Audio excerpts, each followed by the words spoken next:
Support இன்பிசி உங்களை அன்புடன் வரவேற்கிறது. நாம இன்னைக்கு பார்க்க போறது 6th 9th 11th இருக்கக்கூடிய சிந்து சமவெளி நாகரிகத்துடைய வினாவிடைகள் தான். டெட்டுக்கு ரிலேட்டிவா லைன் பை லைனா கொஸ்டின் ஆன்சர் வந்து நம்ம இதை எடுத்திருக்கிறோம்.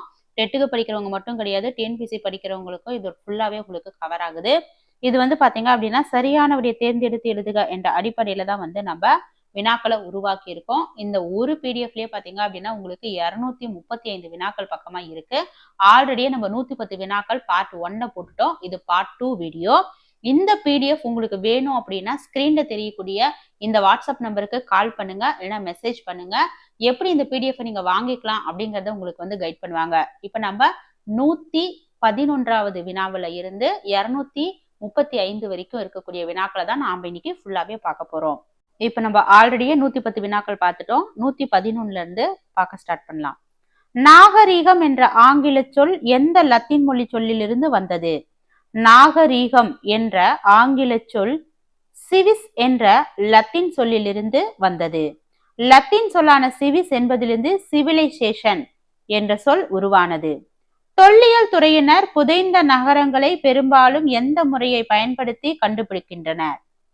தொல்லியல் துறையினர் புதைந்த நகரங்களை பெரும்பாலும் எந்த முறையை பயன்படுத்தி கண்டுபிடிக்கின்றனர்? மண்ணை தோண்டி அகழாய்வு செய்தல். நிலத்தடியில் புதைந்துள்ள கட்டிடங்கள் மற்றும் பொருட்களை வெளிக்கொணர அகழாய்வு மிக அவசியம். சிந்து சமவெளி மக்கள் தங்கள் பொம்மைகள் மற்றும் சிலைகள் செய்ய பயன்படுத்திய மூலப்பொருள் என்ன?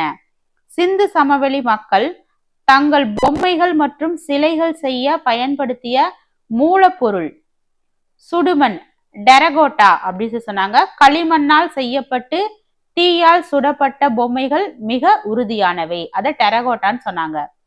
சிந்துவெளி மக்களின் முக்கிய வேட்டையாடும் ஆயுதம் எது? சிந்துவெளி மக்களின் முக்கிய வேட்டையாடும் ஆயுதம் வில் மற்றும் அம்பு. இவர்கள் வேட்டையாடுவதற்கும் தற்காப்பிற்கும் செம்பு மற்றும் கல் ஆயுதங்களை பயன்படுத்தினர். மெஹர்கர் எந்த காலத்திலிருந்த நாகரிகத்துக்கு முந்தைய வாழ்க்கை நிலவியதற்கான தொல்லியல் சான்றுகளை கொண்டுள்ளது? மெஹர்கர் எந்த காலத்திலிருந்தே நாகரிகத்துக்கு முந்தைய வாழ்க்கை நிலவியதற்கான தொல்லியல் சான்றுகளை கொண்டுள்ளது அப்படின்னா பொது ஆண்டுக்கு முன் 7000 ஒட்டிய காலத்திலிருந்தே. அதாவது புதிய கற்கால மனிதர்கள் விவசாயம் மற்றும் கால்நடை வளர்ப்பை தொடங்கிய தொடக்க கால தலங்களில் இதுவும் ஒன்று. சிந்துவெளி மக்கள் கிராம பகுதிகளில் இருந்து நகர்ப்புறங்களுக்கு மாறிய நிகழ்வு எவ்வாறு அழைக்கப்படுகிறது? சிந்துவெளியில் மக்கள் கிராம பகுதிகளில் இருந்து நகர்ப்புறங்களுக்கு மாறிய நிகழ்வு நகரமயமாக்கல் என அழைக்கப்படுகிறது. ஏன்னா திட்டமிடப்பட்ட நகர அமைப்பு மற்றும் வணிக வளர்ச்சியால் இது நிகழ்ந்தது. மொஹஞ்சதாரோ நகரம் தற்போது எந்த மாநிலத்தில் அமைந்துள்ளது? மொஹஞ்சதாரோ நகரம் தற்போது சிந்து பாகிஸ்தான் பகுதியில் அமைந்திருக்கிறது. இது பாகிஸ்தானில் உள்ள லர்கானா மாவட்டத்தில் அமைந்துள்ளது. சிந்துவெளி முத்திரை என்பது என்ன? சிந்துவெளி முத்திரை என்பது அடையாளம் அல்லது முத்திரையிட பயன்படும் சின்னம். அடையாளம் அல்லது முத்திரையிட பயன்படும் சின்னம். பொதிகளின் பாதுகாப்பை உறுதி செய்ய இவை பயன்படுத்தப்பட்டன. பேக்கேஜுக்காக. முதிர்ச்சி அடைந்த ஹரப்பா பண்பாடு எந்த காலக்கோடுக்கு உரியது? முதிர்ச்சி அடைந்த ஹரப்பா பண்பாடு பொது ஆண்டுக்கு முன் 2600 முதல் பொது ஆண்டுக்கு முன் 1900 வரை முதிர்ச்சி அடைந்த ஹரப்பா பண்பாட்டு காலக்கோடு. இந்த காலகட்டத்தில் தான் சிந்துவெளி நகரங்கள் அதன் உச்சகட்ட வளர்ச்சியை அடைந்தன. டெரகோட்டா என்பது எதை குறிக்கிறது? டெரகோட்டா என்பது சுடுமண். சிந்துவெளி மக்கள் கைவினை பொருட்கள் மற்றும் சிலைகள் செய்ய இதை பயன்படுத்தினர். பிட்டுமன் என்பது என்ன? பிட்டுமன் என்பது நீர் புகாத்தார். பெருங்குளத்தில் நீர் வெளியேறாமல் இருக்க இதை கொண்டு பூச்சி வேலைகள் செய்யப்பட்டன. சிந்துவெளி நாகரீகத்தில் கப்பல் பழுதுபார்ப்பு மற்றும் ஏற்றுமதிக்கு அமைக்கப்பட்ட இடத்தின் பெயர் என்ன? சிந்துவெளி நாகரிகத்தில் கப்பல் பழுதுபார்ப்பு மற்றும் ஏற்றுமதிக்கு அமைக்கப்பட்ட இடத்தின் பெயர் கப்பல் கட்டும் தளம். லோக்கலில் இத்தகைய ஒரு பெரிய கப்பல் கட்டும் தளம் கண்டறியப்பட்டுள்ளது. லோக்கல் அப்படின்னு ஞாபகம் வச்சுக்கோங்க. சிந்துவெளி மக்கள் ஆடைகளை நூற்க பயன்படுத்திய சாதனம் எது? சிந்துவெளி மக்கள் ஆடைகளை நூற்க சுழல் அச்சுகளை பயன்படுத்தியிருக்காங்க. நூல் நூற்பதற்காக பயன்படுத்தப்பட்ட இந்த அச்சுக்கள் அகழாய்வில் பல இடங்களில் கிடைத்துள்ளன. சிவிக்ஸ் என்பதன் பொருள் என்ன? சிவிக்ஸ் என்பதன் பொருள் நகரம்.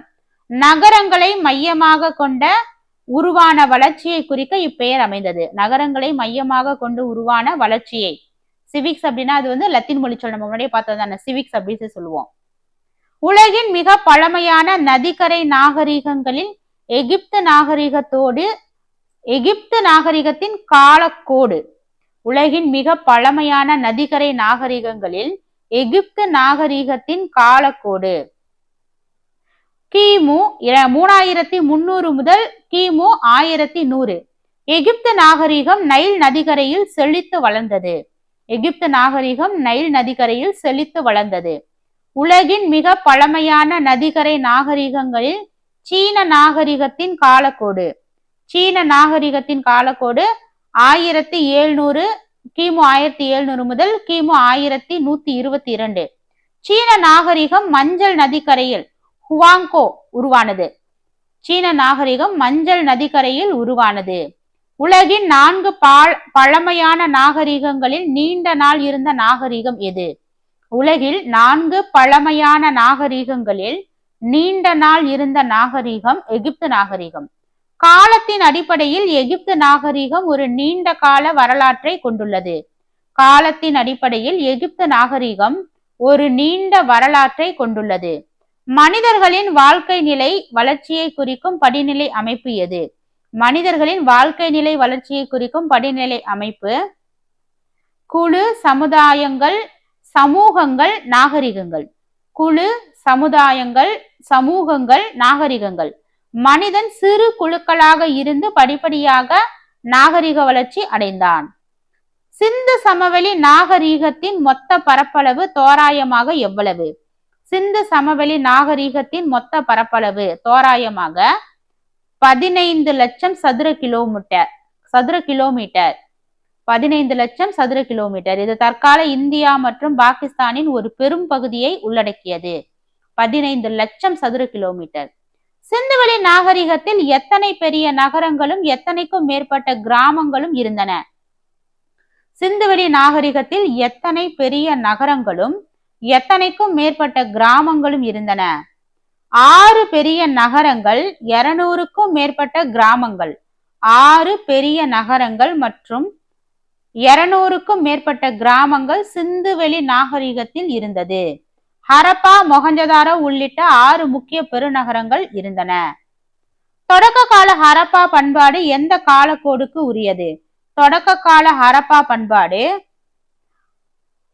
பொது ஆண்டுக்கு முன் 3300 முதல் பொது ஆண்டுக்கு முன் 2600 வரை. இது ஹரப்பா நாகரிகத்தின் உருவாக்க காலம் ஆகும். பிந்தைய ஹரப்பா பண்பாடு எந்த காலக்கோடு? பிந்தைய ஹரப்பா பாத்தீங்க அப்படின்னா 1700 வரை. இது நாகரிகத்தின் வீழ்ச்சிக்கு பிந்தைய காலத்தை குறிக்கிறது. ஹரப்பா நகரம் தற்போது எந்த மாநிலத்தில் அமைந்துள்ளது? ஹரப்பா நகரம் தற்போது பஞ்சாப், பாகிஸ்தான். இது பாகிஸ்தானில் இருக்கக்கூடிய மான்கோமரி தற்போது சாஹிவால் மாவட்டத்தில் உள்ளது. பான்வாலி என்ற சிந்துவெளி தளம் இந்தியாவில் எந்த மாநிலத்தில் உள்ளது? பான்வாலி என்ற சிந்துவெளி தளம் ஹரியானாவில் உள்ளது. பான்வாலி அகழாய்வில் பல தொல்பொருட்கள் மற்றும் மண்பாண்டங்கள் கிடைத்துள்ளன. சிந்துவெளி தலங்களில் குஜராத் மாநிலத்தில் உள்ள ஒரு பிரபலமான தலம் எது? சிந்துவெளி தலங்களில் குஜராத் மாநிலத்தில் உள்ள ஒரு பிரபலமான தலம் எது? லோத்தல் அல்லது தோலாவிரா. லோத்தல் ஒரு வணிக துறைமுகமாகவும் தோலாவிரா ஒரு மிகப்பெரிய நகரமாகவும் விளங்கியது. சிந்துவெளி நாகரிகம் பரவியிருந்த எல்லைகளில் மேற்கு எல்லை எது? சிந்துவெளி நாகரிகம் பரவியிருந்த எல்லைகளில் மேற்கு எல்லை சுட்கா ஜெண்டோர், பாகிஸ்தான் மற்றும் ஈரான் எல்லையில். சுட்கா ஜெண்டோர், பாகிஸ்தான் மற்றும் ஈரான் எல்லையில். இது தசரத் நதிக்கரையில் அமைந்துள்ள ஒரு முக்கிய தலமாகும். சிந்துவெளி நாகரிகம் பரவியிருந்த எல்லைகளில் வடக்கு எல்லை எது? சிந்துவெளி நாகரிகம் பரவியிருந்த எல்லைகளில் வடக்கு எல்லை ஷாடுகை, வடகிழக்கு ஆப்கானிஸ்தான். இப்பகுதியில் சிந்துவெளி மக்களின் வணிக குடியிருப்புகள் இருந்தன. மொஹஞ்சதாரோவில் உள்ள பெருங்குளம் எந்த வடிவில் அமைந்திருந்தது? மொஹஞ்சதாரோவில் உள்ள பெருங்குளம் செவ்வக வடிவத்தில் அமைந்திருந்தது. இது நகரத்தின் மையத்தில் உயரமான பகுதியில் அமைக்கப்பட்டிருந்தது. எந்த வடிவம்? செவ்வக வடிவம். மொஹஞ்சதாரோ பெருங்குளத்தின் சுவர்கள் மற்றும் தரை அடுக்குகளுக்கு இடையே நீர் கசியாமல் இருக்க பூசப்பட்ட பிரதான நீர் புகா பூச்சு பொருள் எது? இயற்கை தார், அதாவது பிட்மன் அப்படின்னு சொல்லுவாங்க. இயற்கையான முறையில் நீர் புகாதபடி செய்த இவர்களின் அறிவு வியக்கத்தக்கது. சிந்துவெளி வீடுகளில் பொதுவாக ஒரு முற்றம், ஒரு கிணறு மற்றும் என்ன அமைப்பு காணப்பட்டது? கழிவறை மற்றும் பல அறைகள். சுகாதாரத்துக்கு முக்கியத்துவம் அளிக்கும் வகையில் ஒவ்வொரு வீட்டிலும் கழிவறை வசதி இருந்தது. ஹரப்பா மக்கள் தங்கள் ஆடைக்கு பருத்தி மட்டுமன்றி வேறு எந்த பொருள் பற்றியும் அறிந்திருந்தனர். பட்டு. அகழாய்வுகளில் பட்டு நூல்களும் கண்டுபிடிக்கப்பட்டுள்ளன. ஹரப்பா மக்கள் கட்டடங்கள் கட்ட எந்த முறையில் செங்கற்களை பயன்படுத்தினர்? இன்டர்லாக் முறையில், அதாவது ஒன்றை ஒன்று வெட்டி செல்லும் செங்கற்கள் முறையை பயன்படுத்தினர். இந்த முறை சுவர்கள் மிகவும் உறுதியாக இருக்க உதவியது. தானிய களஞ்சியங்களில் சிதறி காணப்படும் தானிய வகைகளில் சிலவற்றை தேர்வு செய்க. கோதுமை, பார்லி, திணை வகைகள் மற்றும் பருப்பு வகைகள்.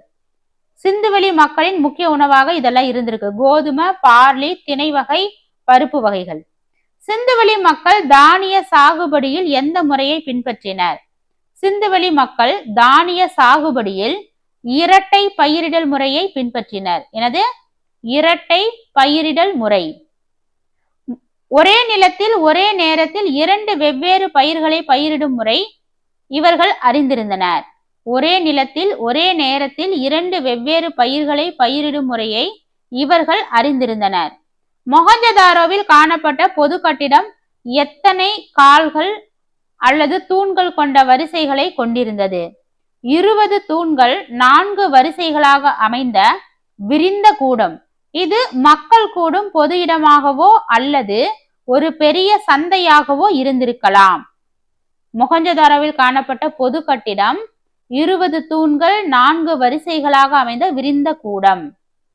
சிந்துவெளி மக்கள் நீர்ப்பாசனத்திற்கு ஆற்று நீரை மட்டுமன்றி எவற்றையும் பயன்படுத்தியதற்கான சான்றுகள் உள்ளன. சிந்துவெளி மக்கள் நீர்ப்பாசனத்துக்கு ஆற்று நீரை மட்டுமன்றி கிணறுகள், பெரும்பாலான சிந்துவெளி தலங்களில் கிணறுகள் கண்டறியப்பட்டுள்ளன. ஹரப்பா மக்களின் வாழ்வாதாரமாக முக்கியமாக கருதப்பட்டது எது? ஹரப்பா மக்களின் வாழ்வாதாரமாக முக்கியமாக கருதப்பட்டது வேளாண்மை. சிந்துவெளி நதியின் வளமான மண்ணால் விவசாயம் அவர்களின் முதன்மை தொழிலாக இருந்தது. சிந்துவெளி நதியின் வளமான மண்ணால் விவசாயம் அவர்களின் முதன்மை தொழில். மெஹர்கர் அமைந்துள்ள ஆற்று பள்ளத்தாக்கு எது? மெஹர்கர் அமைந்துள்ள ஆற்று பள்ளத்தாக்கு போலன் ஆற்று பள்ளத்தாக்கு. மெஹர்கர் பாகிஸ்தானின் பலுசிஸ்தான் மாகாணத்தில் உள்ளது.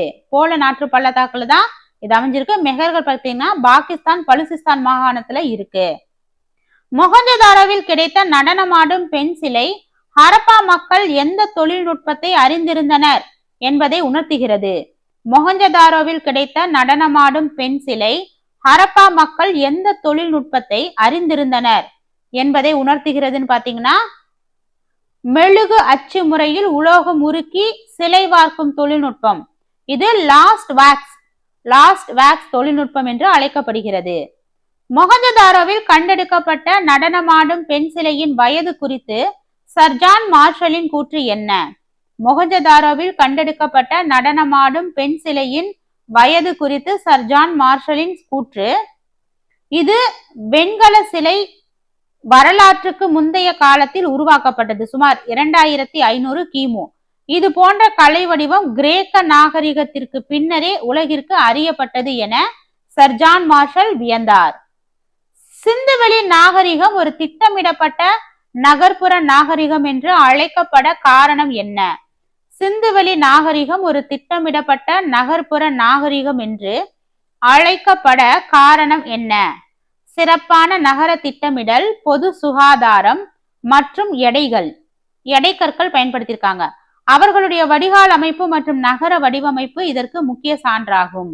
அடுத்து, சுமேரியாவில் உள்ள எந்த அரசர் மெலுகா என்ற சிந்துவெளி பகுதியிலிருந்து அணிகலன் வாங்கியதாக குறிப்பு உள்ளது? சுமேரியாவில் உள்ள எந்த அரசர் மெலுகா என்ற சிந்துவெளி பகுதியிலிருந்து அணிகலன் வாங்கியதாக குறிப்பு உள்ளது? நாராம்சின், அக்காடிய பேரரசர். இது சிந்து சமவெளி மற்றும் மெசபடோமியா இடையிலான வணிக தொடர்பிற்கு வலுவான ஒரு சான்று. ஹரப்பா மக்கள் பயன்படுத்திய கனசதுரமான எடைக்கற்கள் எந்த பொருளால் செய்யப்பட்டவை? ஹரப்பா மக்கள் பயன்படுத்திய கனசதுரமான எடைக்கற்கள் ஷட், அதாவது ஹரப்பா மக்கள் வணிகத்துக்காக தரப்படுத்தப்பட்ட மற்றும் துல்லியமான எடைக்கற்களை பயன்படுத்தினர். அந்த கல் ஷர்ட் அப்படின்னு சொல்லி சொன்னாங்க. சிந்து சமவெளி மக்கள் தங்கள் பொம்மைகள் மற்றும் சிலைகள் செய்ய பயன்படுத்திய மூலப்பொருள் சுடுமண் டெரகோட்டா. களிமண்ணால் செய்யப்பட்டு தீயால் சுடப்பட்ட பொம்மைகள் மிக உறுதியானவை. தற்கால அளவீட்டில் ஹரப்பா மக்களின் 16 என்ற அளவு எவ்வளவு கிராமை குறிக்கிறது? தற்கால அளவீட்டில் ஹரப்பா மக்களின் 16 என்ற அளவு 13.63 கிராமை குறிக்கிறது. சிறிய எடைகளை அளவிட இவர்கள் மிக துல்லியமான கற்களை பயன்படுத்தினர் என்பது இதன் மூலம் தெரிகிறது. 16 கிராம் அப்படிங்கிறது 13.63 கிராம தற்காலத்துல குறிப்பிடுறாங்க. சிந்துவெளி மக்கள் எந்தெந்த பொருட்களால் ஆபரணங்கள் செய்தனர்? சிந்துவெளி மக்கள் எந்தெந்த பொருட்களால் ஆபரணங்கள் செய்தனர் பாத்தீங்கன்னா தங்கம், வெள்ளி, தந்தம், சங்கு, செம்பு, சுடுமண் மற்றும் கற்கள். இவர்கள் ஆபரணங்கள் தயாரிப்பதில் பெரும் கை தேர்ந்தவர்களாக இருந்தனர். லோத்தல் எந்த துணை ஆற்றின் கரையில் அமைந்துள்ளது? லோத்தல் சபர்மதி ஆற்றின் துணையாறு. குஜராத்தில் உள்ள லோத்தல் ஒரு வணிக மையமாகவும் துறைமுகமாகவும் இருந்தது. கதிரியக்க கார்பன் வயது கணிப்பு முறையில் எந்த ஐசோடோப்பு பயன்படுத்தப்படுகிறது? கதிரியக்க கார்பன் 14. தொல்லியல் பொருட்களின் காலத்தை கண்டறிய இது உலக அளவில் பயன்படுத்தப்படும் முறையாகும். கார்பன் 14. சிந்துவெளி எழுத்துக்கள் இன்றும் படிக்கப்படாமல் உள்ளதால் அந்த நாகரிகம் பற்றி முழுமையாக அறிய எதை துணையாக கொள்ள வேண்டும்? தொல்லியல் சான்றுகள். எழுத்துக்கள் புரியாத நிலையில் அவர்கள் பயன்படுத்திய கட்டிடங்கள் மற்றும் பொருட்களே நமக்கு ஆதாரமாக உள்ளன. ஹரப்பா மக்கள் அறிந்திருந்த எண்களின் விகிதம் எதை அடிப்படையாக கொண்டது? ஈருறுப்பு எண்முறை. இவர்களின் எடைக்கற்கள் பெரும்பாலும் இருமடி அல்லது ஈரடிமான முறையில் இருந்தன. பாருங்க, 1 2 4 4 2ஓட பெருக்கணும்னா 8 8 2ஓட பெருக்கணும்னா 16 16 2ஓட பெருக்கணும்னா 32 அப்படின்னு ஈரடிமான முறையில இருந்தது. சிந்துவெளி மக்கள் பெரும்பாலும் போக்குவரத்துக்கு எந்த வகையான சக்கர வண்டிகளை பயன்படுத்தினர்? சிந்துவெளி மக்கள் பெரும்பாலும் போக்குவரத்துக்கு 2 சக்கர எருது வண்டிகள். சக்கரம் கண்டுபிடிக்கப்பட்ட பிறகு போக்குவரத்து மற்றும் மண்பாண்ட தொழிலில் பெரும் வளர்ச்சி ஏற்பட்டது. சிந்துவெளி எழுத்து தொடர்களில் மிக நீளமானது என கருதப்படுவது எத்தனை குறியீடுகளை கொண்டது? சிந்துவெளி எழுத்து தொடர்களில் மிக நீளமானது என கருதப்படுவது எத்தனை குறியீடுகளை கொண்டது? 26 குறியீடுகள். இவர்களின் எழுத்துக்கள் பட குறியீடுகளாக இருந்தன. அவை இன்னும் முழுமையாக புரிந்து கொள்ளப்படவில்லை. ஹரப்பா மக்கள் வளர்த்த பெரிய மாடினம். ஹரப்பா மக்கள் வளர்த்த பெரிய மாடினம் செபு. பெரிய திமில் கொண்ட இந்த மாடுகள் அவர்களின் முத்திரைகளில் அடிக்கடி இடம்பெறுகின்றன. பெரிய திமில் கொண்ட இந்த செபு அப்படிங்கிற இந்த பெரிய மாடு அவர்களுடைய முத்திரைகள் அடிக்கடி இடம்பெறுகின்றன.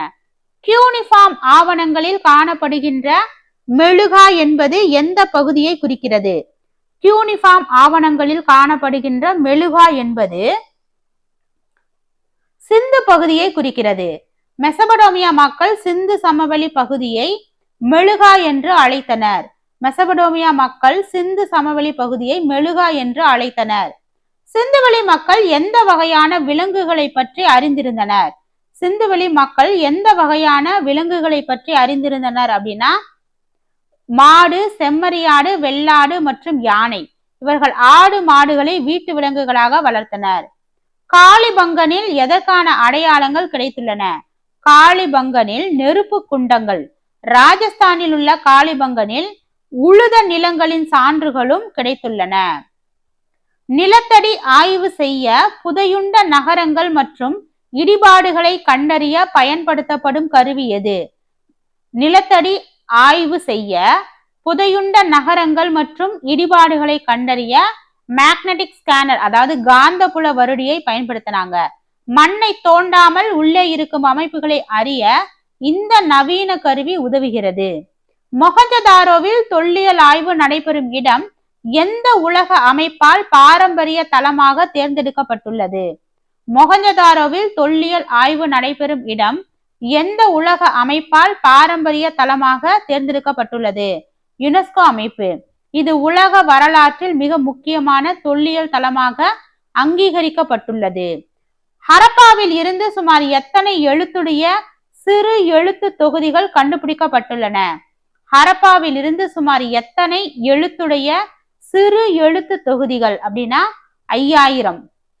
இத்தகுதிகள் முத்திரைகளிலும் மட்பாண்டங்கள் மற்றும் பல்வேறு பொருட்களிலும் காணப்படுகின்றன. ஹரப்பா மக்கள் நீர் தேக்கத்திற்காகவும் குளிர்ப்பதற்காகவும் கட்டிய இடம் எது? ஹரப்பா மக்கள் நீர் தேக்கத்திற்காகவும் குளிப்பதற்காகவும் பெருங்குளத்தை கட்டினாங்க. இது மொஹஞ்சதாரோவில் அமைந்துள்ள மிக முக்கியமான பொது கட்டிடமாகும். சுடுமண் பொம்மைகளில் ஒரு உருவம் எதனால் ஆன பூ வேலைப்பாடுகள் கொண்ட மேல் ஆடையை அணிந்துள்ளது காணப்படுகிறது? துணியால். பருத்தி பட்டால் ஆன துணியால் ஆனது. இது சிந்துவெளி மக்கள் ஆடை நெய்வதில் சிறந்து விளங்கியதை உறுதிப்படுத்துகிறது. ஒரு பூ வேலைப்பாடோட அடுக்கடுக்கா இருக்கிற மாதிரி அந்த ட்ரெஸ் வடிவமைச்சிருப்பாங்க அந்த சிலையில. மெசபடோமியாவில் சுமேரிய காலம் சின் என்ற சந்திர கடவுளுக்கு ஊர் நம்மு என்ற அரசனால் கட்டப்பட்ட கோயில் எது? மெசபடோமியாவில் சின் என்ற சந்திர கடவுளுக்கு ஊர் நம்மு என்ற அரசனால் கட்டப்பட்ட கோயில் ஊர் ஜிகர்ட். இது அடுக்கு வடிவிலான கோயிலாக கட்டப்பட்டது. பொது ஆண்டுக்கு முன் 2500 சுண்ணாம்பு கல்லால் கட்டப்பட்ட கிசே பிரமிட்டில் உள்ள ஒவ்வொரு கல்லும் எத்தனை டன் எடை கொண்டது? பொது ஆண்டுக்கு முன் 2500 சுண்ணாம்பு கல்லால் கட்டப்பட்ட கிசே பிரமிட்டில் உள்ள ஒவ்வொரு கல்லும் எத்தனை டன் எடை கொண்டது அப்படின்னா 15 டன் எடை கொண்டது. இது எகிப்து நாகரிகத்தின் பிரம்மாண்டமான கட்டிடக்கலைக்கு சான்றாகும். இது எகிப்து நாகரிகத்தின் பிரம்மாண்டமான கட்டிடக்கலைக்கு சான்றாகும். எகிப்து அரசன் 2ஆம் ராமேசிஸ் என்பவரால் கட்டப்பட்ட இரட்டை கோவில்கள் உள்ள இடம் எது? எகிப்து அரசன் 2ஆம் ராமேசிஸ் என்பவரால் கட்டப்பட்ட இரட்டை கோவில்கள் அபு சிம்பல். அந்த 2 கோயிலும் சிம்பிளா இருக்கும் அப்படின்னு ஞாபகம் வச்சுக்கோங்க. அபு சிம்பல் 2ஆம் ராமேசால கட்டப்பட்டது. இது பாறைகளை குடைந்து நேர்த்தியாக கட்டப்பட்ட ஒரு வரலாற்று சின்னமாகும். முதல் எழுத்து வடிவம் யாரால் உருவாக்கப்பட்டது? முதல் எழுத்து வடிவம் சுமேரியர்களால். இவர்கள் மெசபடோமியா நாகரிகத்தை சேர்ந்தவர்கள். தென்னிந்தியாவின் பெருங்கற்கால முதுமக்கள் தாளிகளில் காணப்படும் கோட்டுருவ குறியீடுகள் எதனுடன் ஒத்துப்போகின்றன? தென்னிந்தியாவின் பெருங்கற்கால முதுமக்கள் தாளிகளில் காணப்படும் கோட்டுருவ குறியீடுகள் சிந்துவெளி எழுத்துக்களுடன் ஒத்துப்போகிறது. இது சிந்துவெளி மக்களுக்கும் தமிழக மக்களுக்கும் இடையிலான தொடர்பை ஆராய ஒரு முக்கிய தடயமாக உள்ளது. தமிழகத்தின் பண்டைய நகரங்களான கீழடி, அரிக்கமேடு, உறையூர் போன்றவை சிந்துவெளி நாகரிகம் வீழ்ச்சியடைந்த எத்தனை ஆண்டுகளுக்கு பிறகு உருவானவை? தமிழகத்தின் பண்டைய நகரங்களான கீழடி, அரிக்கமேடு, உறையூர் போன்றவை சிந்துவெளி நாகரிகம் வீழ்ச்சியடைந்த எத்தனை ஆண்டுகளுக்கு பிறகு உருவானவை? சுமார் 1200 ஆண்டுகளுக்கு பிறகு. சிந்துவெளி நாகரிகத்திற்கு பிறகு நீண்ட இடைவெளிக்கு பின் தமிழகத்தில் நகரங்கள் செழித்தன. சிந்துவெளி வீடுகளில் பல அறைகள், ஒரு முற்றம், ஒரு கிணறு மற்றும் என்ன அமைப்பு காணப்பட்டது? நம்ம பார்த்தோம் ஆல்ரெடி. கழிவறை. சுகாதாரமான வாழ்வுக்கு அவர்கள் கழிவறை அதிக முக்கியத்துவம் கொடுத்து அதை கட்டினாங்க. சிந்துவெளி மக்கள் தங்கள் ஆடைகளை சுழற்ற பயன்படுத்திய சுழல் அச்சுக்கள் எதை குறிக்கிறது? நூல் நூற்றலை. பருத்தியிலிருந்து நூல் தயாரித்து துணிகள் நெய்வதில் அவர்கள் தேர்ச்சி பெற்றிருந்தனர். சிந்துவெளி மக்களுக்கு இடையே இறந்தவர்களை புதைக்கும் பழக்கம் இருந்ததா? சிந்துவெளி மக்களிடையே இறந்தவர்களை புதைக்கும் பழக்கம் இருந்ததா அப்படின்னா ஆம், இருந்தது. எரித்ததற்கான சான்றும் கிடைத்திருக்கு. இறந்தவர்களை புதைக்கும் போது அவர்கள் பயன்படுத்திய பொருட்களையும் உடன் வைத்தனர். சிந்துவெளி நாகரிகத்தின் வீழ்ச்சிக்கு பிறகு மக்கள் எந்த திசையை நோக்கி இடம்பெயர்ந்தனர்? சிந்துவெளி நாகரிகத்தின் வீழ்ச்சிக்கு பிறகு மக்கள் கிழக்கு மற்றும் தெற்கு திசைகள் நோக்கி இடம்பெயர்ந்தாங்க. காலநிலை மாற்றத்தால் மக்கள் கங்கை சமவெளி மற்றும் தென்னிந்தியாவை நோக்கி நகர்ந்திருக்கலாம். எகிப்து நாகரிகத்தில் பயன்படுத்தப்பட்ட நீளமான காகித ஆவணம் எது?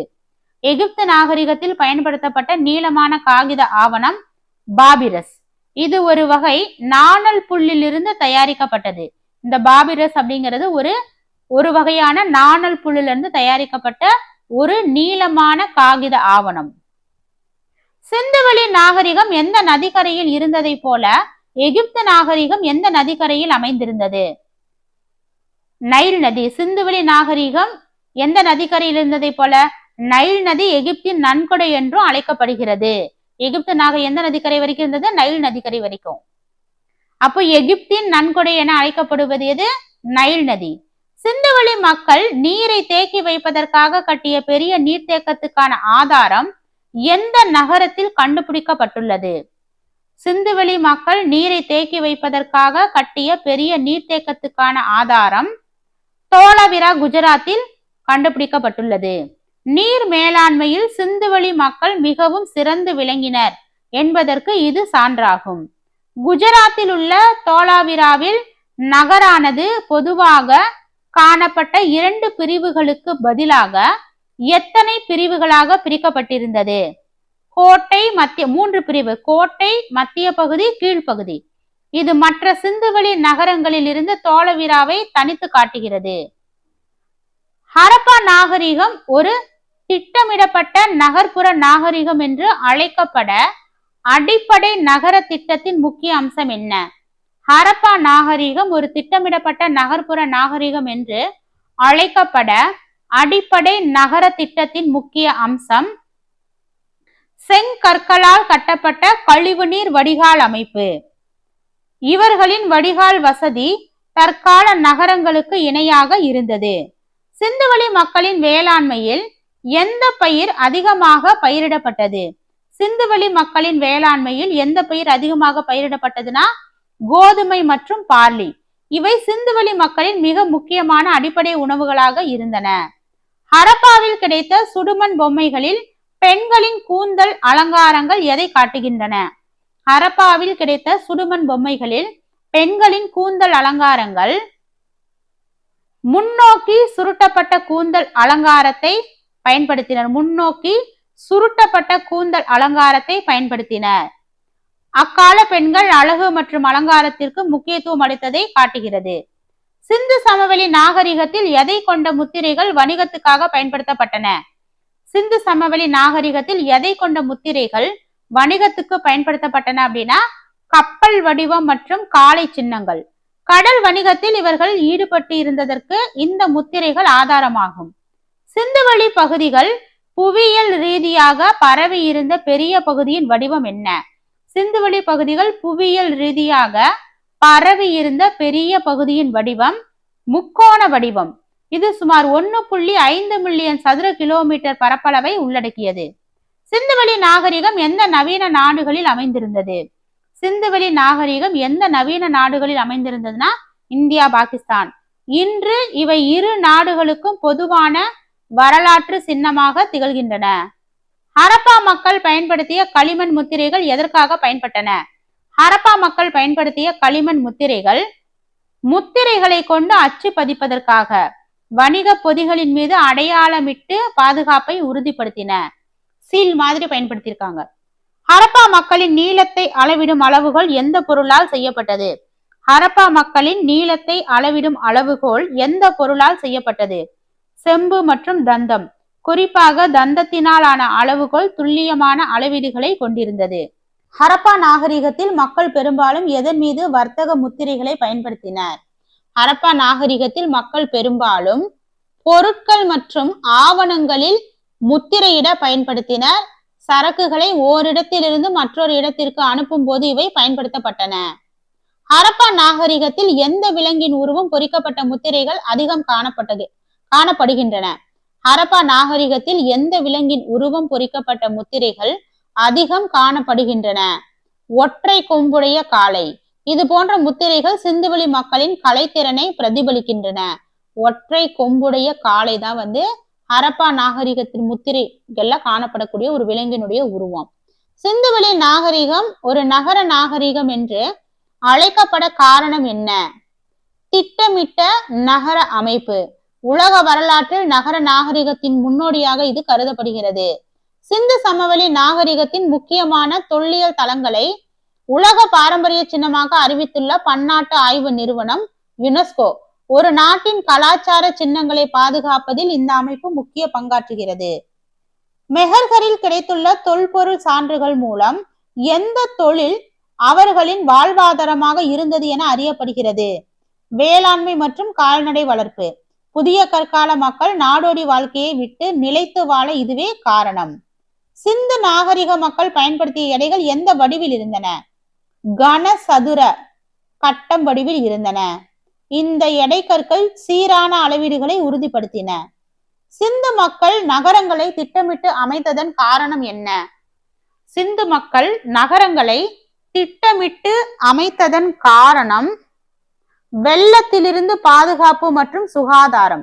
நதிக்கரையில் இருந்ததால் வெள்ள பாதிப்பை தவிர்க்க மேடான பகுதிகளில் நகரங்கள் அமைக்கப்பட்டன. சிந்து நாகரிக மக்கள் எந்த வகையான வடிகால் அமைப்பை பயன்படுத்தினர்? சிந்து நாகரிக மக்கள் எந்த வகையான வடிகால் அமைப்பை பயன்படுத்தினர் அப்படின்னா மூடப்பட்ட கழிவுநீர் வடிகால் அமைப்பு.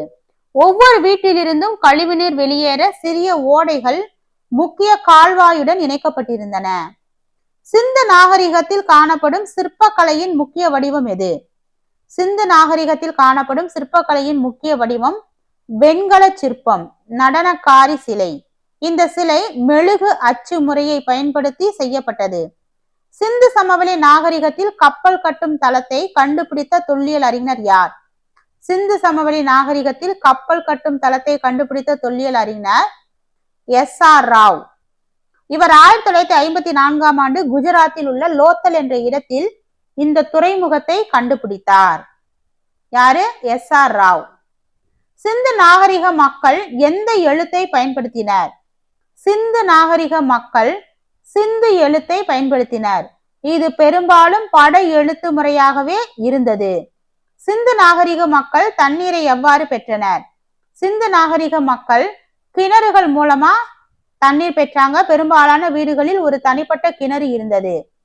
சிந்து மக்கள் எந்த மதத்தை கடைபிடித்தனர்? சிந்து மக்கள் தாய் தேவியை வழிபட்டனர். அகழாய்வில் கண்டெடுக்கப்பட்ட பெண் சிலைகள் அவர்கள் தாய் தெய்வ வழிபாட்டில் ஈடுபட்டதை உணர்த்துகின்றன. யுனெஸ்கோவால் உலக பாரம்பரிய சின்னமாக அறிவிக்கப்பட்ட பாகிஸ்தானில் உள்ள சிந்துவெளி நகரம் எது? யுனெஸ்கோவால் உலக பாரம்பரிய சின்னமாக அறிவிக்கப்பட்ட பாகிஸ்தானில் உள்ள சிந்துவெளி நகரம் மொஹஞ்சதாரோ. இது அதன் பழமை மற்றும் திட்டமிடப்பட்ட நகர அமைப்புக்காக அங்கீகரிக்கப்பட்டது. மொஹஞ்சதாரோ எங்கு அமைந்துள்ளது? சிந்து மாகாணம், பாகிஸ்தான். இது பாகிஸ்தானில் உள்ள லர்கானா மாவட்டத்தில் சிந்து நதிக்கரையில் அமைந்துள்ளது. ஹரப்பா நகரத்தில் பிரபலமான கட்டிடம் எது? ஹரப்பா நகரத்தில் பிரபலமான கட்டிடம் களஞ்சியம். தானியங்களை நீண்ட காலம் சேமித்து வைக்க இக்கட்டிடங்கள் பயன்பட்டன. யுனெஸ்கோவால் உலக பாரம்பரிய சின்னமாக அறிவிக்கப்பட்ட இந்தியாவில் உள்ள சிந்துவெளி நகரம் எது? யுனெஸ்கோவால் உலக பாரம்பரிய சின்னமாக அறிவிக்கப்பட்ட இந்தியாவில் உள்ள சிந்துவெளி நகரம் தோலவிரா. குஜராத்தில் உள்ள இந்த நகரம் அதன் தனித்துவமான நீர் மேலாண்மைக்காக அறியப்படுகிறது. சிந்து நாகரிக மக்கள் பயன்படுத்திய முக்கிய கட்டிடப் பொருள் செங்கல். சுட்ட செங்கற்கள் மற்றும் வெயிலில் உலர்த்தப்பட்ட செங்கற்கள் இரண்டுமே பயன்படுத்தப்பட்டன. சிந்து நாகரிக மக்கள் எந்த பொருளில் நகைகள் தயாரித்தனர்? பொன், வெள்ளி, வெண்கலம், ஆபரண கற்கள். இவர்கள் கார்னேலியன் என்ற சிவப்பு நிற மணிக்கற்களை பயன்படுத்துவதில் ஆர்வம் காட்டினர். சிந்து நாகரிகத்தில் முத்திரைகள் எதற்காக பயன்படுத்தப்பட்டன? வர்த்தக அடையாளமா? சரக்குகள் அனுப்பப்படும் போது அவற்றின் பாதுகாப்பை உறுதிப்படுத்த. சிந்து நாகரிகத்தில் வீடுகள் எந்த திசையில் அமைந்திருந்தன? வடக்கு தெற்கு. வீடுகள் நேர்கோட்டில் ஒன்றையொன்று வெட்டும் வகையில் சட்டக வடிவில் அமைந்திருந்தன. சிந்து எழுத்து இன்னும் வாசிக்கப்படாததற்கு காரணம் என்ன? பன்மொழி விளக்கங்களின் பிழை மற்றும் எழுத்து குறியீடுகள் முழுமையற்றவை. ரோசெட்டா கல் போன்ற இருமொழி பதிவுகள் கிடைக்காதது ஒரு பெரும் தடையாகும். ரோசெட்டா கல் போன்ற இருமொழி பதிவுகள் கிடைக்காதது ஒரு பெரும் தடையாகும். சிந்து நாகரிக மக்கள் எந்த வேளாண்மை பயிர்களை வளர்த்தனர்? கோதுமை, பருப்பு, பருத்தி. இவர்கள் இரட்டை பயிரிடல் முறையை அறிந்திருந்தனர். சிந்து நாகரிக மக்கள் உலகில் முதலாக எந்த பயிரை வளர்த்தனர்? பருத்தி. பருத்தியிலிருந்து நூல் தயாரித்து ஆடைகள் செய்வதில் இவர்களே முன்னோடியாக திகழ்ந்தனர். சிந்து நாகரிக மக்கள் எந்த விலங்கினை சின்னமாக கொண்டனர்? எருது. திமில் கொண்ட காளை இவர்களின் முத்திரைகள் முதன்மையாக இடம்பெற்றிருந்தது. சிந்து நாகரிகத்தின் பொருளாதார அடிப்படை என்ன? வேளாண்மை மற்றும் வர்த்தகம். உபரி உற்பத்தியை இவர்கள் பிற நாடுகளுடன் வணிகம் செய்ய வழிவகுத்தது. சிந்து நாகரிக மக்கள் கடல் வழி வர்த்தகம் செய்த சான்று எது? மெசபடோமியாவில் கண்டுபிடிக்கப்பட்ட ஹரப்பா முத்திரைகள். அது ஸ்பெல்லிங் மிஸ்டேக்கா டைப் ஆயிருக்கு. மெசபடோமியாவில். லோத்தல் துறைமுகம் இவர்களின் கடல் வணிகத்திற்கு மையமாக இருந்தது. சிந்து நாகரிக மக்கள் எந்த வகையான போக்குவரத்தை பயன்படுத்தினர்? எருது வண்டிகள். ஆரக்கால் இல்லாத திடமான சக்கரங்களை கொண்ட வண்டிகளை இவர்கள் பயன்படுத்தினர். சிந்து நாகரிகத்தின் ஆடைகள் எந்த பொருளால் செய்யப்பட்டன? சிந்து நாகரிகத்தின் ஆடைகள் பருத்தி. படிக்கிற எனக்கே மூச்சு வாங்குது. சிந்து நாகரிக மக்கள் தங்கள் உணவாக எதை சாப்பிட்டனர்? தானியங்கள், காய்கறிகள், பழங்கள், மாமிசம் இதெல்லாமே சாப்பிட்டாங்க. கோதுமை மற்றும் பார்லி இவர்களுடைய முக்கிய உணவா இருந்தது. சிந்து நாகரிக வீடுகள் எந்த திசையில் கட்டப்பட்டிருந்தன? சிந்து நாகரிக வீடுகள் வடக்கு தெற்கு. ஏன்னா சூரிய வெளிச்சம் நன்கு புகுவதற்காக தான் இப்படி கட்டியிருக்காங்க. இது போன்ற திட்டமிடல் அவர்களின் அறிவியல் அறிவை வெளிப்படுத்துகிறது. சிந்து நாகரிக மக்கள் இசை கருவிகளை பயன்படுத்தினார்களா? ஆம், மண்ணால் செய்யப்பட்ட கருவிகள் கிடைத்திருக்கு. இவர்கள் கலை மற்றும் பொழுதுபோக்குக்கா முக்கியத்துவம் கொடுத்திருக்காங்க. சிந்து நாகரிகத்தின் மக்கள் எப்படி உடை அணிந்தனர்? ஆண்கள் தோத்தியையும் பெண்கள் நீளமான உடையையும் அணிந்தனர். பூ வேலைப்பாடுகள் கொண்ட துணிகளை பயன்படுத்துவதிலும் இவர்கள் ஆர்வம் காட்டினர். சிந்து நாகரிக மக்கள் பயன்படுத்திய ஆபரணங்கள் ஆண்களுக்கும் பெண்களுக்கு இருவருக்குமே ஆபரணங்கள் இருந்திருக்கு. கழுத்தணிகள், வளையல்கள், மோதிரங்கள் போன்றவற்றை இரு பாலினரும் அணிந்தனர். சிந்து நாகரிக மக்கள் மட்பாண்டங்களை எவ்வாறு அலங்கரித்தனர்? சிவப்பு மண்ணில் கருப்பு வர்ண வடிவங்களுடன். மட்பாண்டங்களில் விலங்குகள் மற்றும் வடிவில் உருவங்கள் வரையப்பட்டிருந்தன. சிந்து நாகரிகத்தின் பொருட்கள் எந்த நாடுகளில் கண்டுபிடிக்கப்பட்டுள்ளன? சிந்து நாகரிகத்தின் பொருட்கள் மெசபடோமியா, பார்சியா, ஓமன். இது சிந்துவெளி மக்கள் தற்கால ஈரான், ஈராக் மற்றும் அரேபிய நாடுகளுடன் வணிகம் செய்ததை உறுதிப்படுத்துகிறது. சிந்து நாகரிகம் எந்த காலத்தை சேர்ந்தது? கிமு 2500 முதல் கிமு 1750. இது கதிரியக்க கார்பன் வயது கணிப்பு முறை மூலம் உறுதி செய்யப்பட்டுள்ளது. சிந்து நாகரிகத்தை முதலில் கண்டுபிடித்தவர் யார்? தயாராம் சஹானி. 1921ஆம் ஆண்டு ஹரப்பாவில் இவர் தனது ஆய்வை தொடங்கினார். மொஹஞ்சதாரோவை அகழாய்வு செய்தவர் யார்? ஆர்டி பானர்ஜி. இவர் 1922ஆம் ஆண்டு மொஹஞ்சதாரோ நகரை கண்டுபிடித்தார். சிந்து நாகரிகத்தை ஆய்வு செய்த முக்கிய அறிஞர் யார்? சிந்து நாகரிகத்தை ஆய்வு செய்த முக்கிய அறிஞர் சர் மோட்டிமர் வீலர். இவர் ஹரப்பா மற்றும் மொஹஞ்சதாரோவில் அறிவியல் ரீதியான அகழாய்வுகளை மேற்கொண்டார். தோலவிரா எந்த ஆண்டு யுனெஸ்கோவால் உலக பாரம்பரிய சின்னமாக அறிவிக்கப்பட்டது? 2021 ஜூலை 27. இந்தியாவில் உள்ள 40வது உலக பாரம்பரிய தலம் இதுவாகும், தோலவிரா. மொஹஞ்சதாரோ எந்த ஆண்டு யுனெஸ்கோவால் உலக பாரம்பரிய சின்னமாக அறிவிக்கப்பட்டது? மொஹஞ்சதாரோ 1980. இது தெற்காசியாவின் மிக முக்கியமான தொல்பொருள் தலங்களில் ஒன்றாக கருதப்படுகிறது. இதோட பாத்தீங்கன்னா 235 கொஸ்டின் பினிஷ் ஆகுது. இது பார்ட் 1 வீடியோ போட்டிருக்கோம். இது பார்ட் 2 வீடியோ. ஏன்னா பார்ட் 1க்கும் சரி பார்ட் 2க்கும் சரி பயங்கர கொஸ்டின் இருக்கு. இதை 2 பார்ட்டா போட்டாதான் உங்களால படிக்கிறதுக்கு கொஞ்சம் ஈஸியா இருக்கும். அதனாலதான் 2ஆ பிரிச்சு போட்டிருக்கேன். இந்த வீடியோவை ஸ்கிப் பண்ணாம ஃபுல்லா பாருங்க. இந்த வீடியோ உங்களுக்கு பிடிச்சிருந்தா லைக் பண்ணுங்க. இதனுடைய பிடிஎஃப் உங்களுக்கு வேணும் அப்படின்னா ஸ்கிரீன்ல தெரியக்கூடிய இந்த நம்பருக்கு வாட்ஸ்அப்ல மெசேஜ் அண்ட் கால் பண்ணுங்க. உங்களுக்கு எப்படி வாங்கிக்கிறது அப்படிங்கிறது குறித்த ஒரு டீட்டெயில் சொல்லுவாங்க. இந்த வீடியோ பிடிச்சிருந்தது அப்படின்னா உங்க ஃப்ரெண்ட்ஸுக்கும் ஷேர் பண்ணுங்க. அடுத்த கிளாஸ்ல பார்க்கலாம். Thank you.